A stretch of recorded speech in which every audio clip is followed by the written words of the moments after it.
You know, that could qualify for visual novels too. Anyway, you, fellow millennial and or boomer and or particularly nostalgic cool kid, do you have a fondness for choose your own adventure novels that were popular in the 80s and 90s? Were you wishing you could relive those days in video game form? Then do we have the game for you? Beacon Pines is a mystery story that uses branching paths that are based on the main character's emotional responses.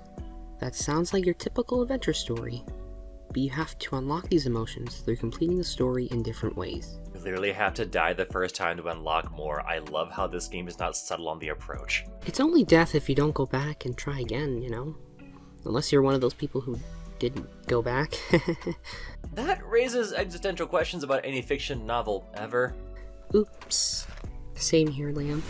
Though, to get back on topic, the story involves the main character, Luca, and his friends, trying to figure out the origin of strange events in their town. Crops dying, a mysterious goop in the forest, disappearances, and whatnot. And then, well, whatever happened to Luca's parents. I wish the giant Nerf gun worked. Well, worth a shot. See what I did there? What drew me in was almost entirely the art style, as with every game with their wonderful aesthetic. I am so broke. I could learn a lot from this game's art style of beautiful shading and line art. I bet you could learn a lot from this.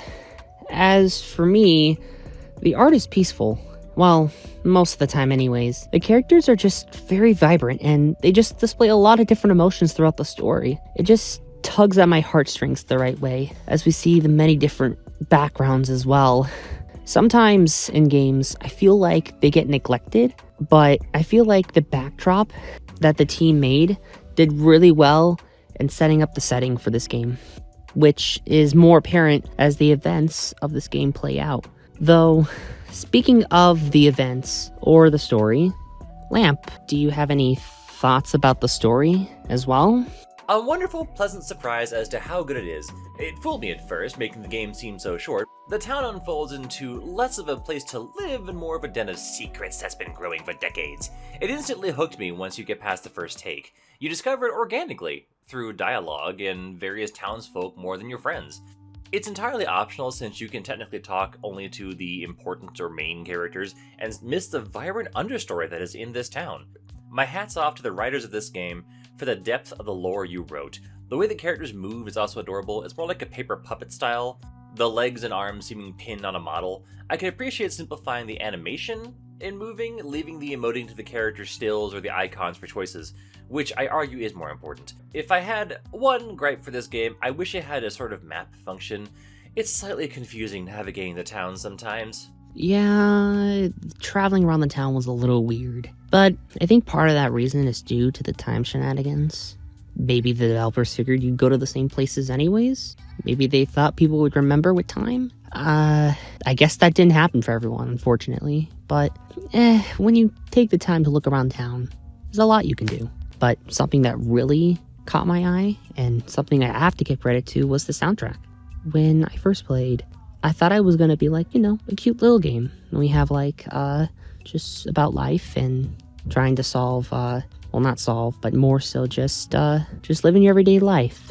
And maybe learn about being what a grown-up really is. Nope. Luca died. Several times.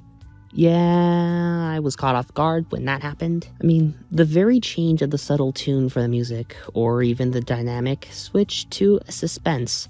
Ah, man, it just felt right.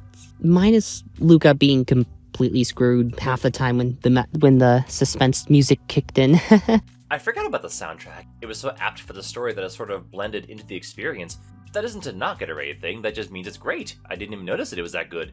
I like how the player knows the time loop situation, like you, the player, but Luca, the main character, does not. It plays with the fourth wall and meta-knowledge. I kinda wish the story had more moments where the main character is aware of the other timelines, but I can also appreciate how not doing so keeps the experience more focused. The moments in the story that really stuck with me were actually ones without dramatic music at all, or when Grandma decides to get serious and wants to whack someone. She's my favorite character in the game. Oh boy. A poor lad. I mean, even just shouting at the clouds in anger in one scene, or even when Grandma decided to get serious at one point and maybe wants to whack someone. She's my favorite. in the whole game. Well, almost was my favorite. Surprisingly enough, my favorite character was the narrator. Mr. Wilder averted his gaze and began to polish his monocle. Huddled at his counter, Hiram Tolliver was meticulously shining apples. More accurately, Hiram Tolliver was meticulously shining one apple. I don't want to go into too many details for spoiler reasons, but there's a story going on with her as well. That's worth considering. Oh, and by the way, for you completionists out there, because I know a lot of people like to hunt for those trophies and achievements, there's 12 of them, but don't worry, they're very simple, and one of them was, how do you kick a watermelon?